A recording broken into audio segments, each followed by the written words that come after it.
বুধবার ধূপগুড়ি বিধানসভা কেন্দ্রের সিপিআইএম প্রার্থী নিরঞ্জন রায়ের সমর্থনে গাদং ক্লাব মোড়ে আয়োজিত এক বিশাল জনসভায় শাসক ও বিরোধী উভয় পক্ষকে কড়া ভাষায় আক্রমণ করলেন পার্টির রাজ্য সম্পাদক মোহাম্মদ সেলিম। এদিনের জনসভায় উপস্থিত ছিলেন পার্টির রাজ্য কমিটির সদস্য সলিল আচার্য, জেলা কমিটির সদস্য প্রাণ গোপাল ভাওয়াল, মমতা রায়, মুকুলেশ রায় সরকার সহ আরও অন্যান্য নেতৃবৃন্দ। উত্তরবঙ্গে কোথায় কোথায় প্রচার করছেন?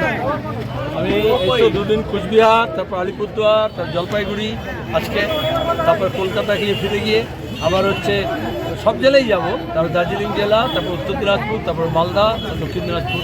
এবারে পশ্চিমবঙ্গে বামফ্রন্ট ফেরার কতটা আশাবাদী? দেখে কি মনে হচ্ছে লোকজন কতদিন পরে এখানে লাল ঝান্ডার এত বড় মিছিল দেখলে, মিটিং দেখলে বলো। আচ্ছা, আপনাদের এবারের মূল ইস্যু কি বামফ্রন্টের?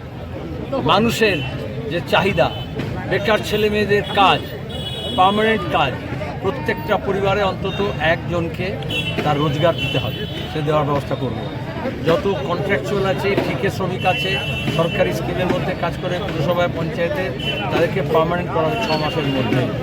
আর কাউকে কম বেতন নয়, ন্যূনতম 22,000 টাকা যা সুপ্রিম কোর্ট বলে দিয়েছে সেই মাইনে দেওয়ার ব্যবস্থা করা হবে। দুর্নীতি আটকানো হবে, আর দুর্নীতিগ্রস্ত নেতাদের সমস্ত সম্পত্তি বেচে দিয়ে সেই টাকা দিয়ে মানুষের সম্পদ তৈরি করা হবে। আজকে এই পশ্চিমবঙ্গের রাজনীতি যেরকম একটা সাম্প্রদায়িক বিষে পরিণত হয়েছে, বামফ্রন্ট এটা কীভাবে মোকাবিলা করবে? বামফ্রন্ট ওঝার মতো বীজ ঝাড়তে পারে এবং এই জন্যই বামফ্রন্টকে লাগবে, কারণ সাম্প্রদায়িকতা বাড়িয়েছে বিজেপি আর তৃণমূল, তার জন্যই লাল ঝান্ডা দরকার। কেরালায় দেখো বামফ্রন্ট মজবুত আছে, সেখানে বিজেপি দাঁত ফোটাতে পারছে না। আর এখানে দাঁড়িয়ে তৃণমূল ইচ্ছে করেই বিজেপি দালাল হয়ে তারা লাল হটাও বলেছিল যাতে বামপন্থীরা দুর্বল হয়। সিপিএমকে মিথ্যা মামলা দিয়ে, জেল দিয়ে, জরিমানা দিয়ে আটকেছিল যাতে বিজেপি বাড়ে, কিন্তু তারা সিপিএমকে আটকাতে পারেনি, বাম ঐক্যকে বিলীন করতে পারেনি। এখন আমরা সবাই একযোগে এই সাম্প্রদায়িকতার মোকাবিলা করি। এবারে বৈধ ভোটারকে অবৈধ করা হলো বা ট্রাইব্যুনালের আন্ডারে ফেলানো হলো, বামফ্রন্ট এই ভোটারগুলোর পাশে কীভাবে দাঁড়াবে? আমরা দাঁড়িয়েছি, এখনও দাঁড়িয়ে আছি, আমরাই আছি, কারণ আমরা ভোটাধিকার 21 বছরে আমরাই দিয়েছিলাম। আগে 18 বছরে করেছিলাম, আগে 21 বছর ছিল।